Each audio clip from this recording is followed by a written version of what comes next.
Santiago 3:17. Ngunit ang karunungan mula sa langit, una sa lahat, ay malinis, mapayapa, maamo, mapagbigay, puno ng awa, masaganang namumunga ng mabubuting gawa, hindi nagtatangi at hindi nagkukunwari.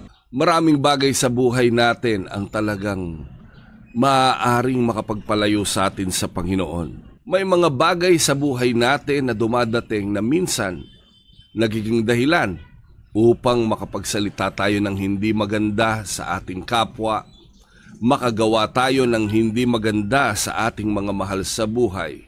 Palagi nating tandaan, ang Panginoon hindi tumitingin sa ginagawa sa iyong masama ng iyong kapwa. Ang palaging tinitingnan ng Panginoon, ano ang iginaganti ng kanyang mga anak sa mga bagay na ginagawa sa kanila ng nakapaligid sa kanila. Palaging nakaabang ang ating Panginoon sa iyong reaksyon. Ang reaksyon mo ba ay namumunga ng mabubuting gawa o ito ay namumunga ng pagtatangi at pagkukunwari?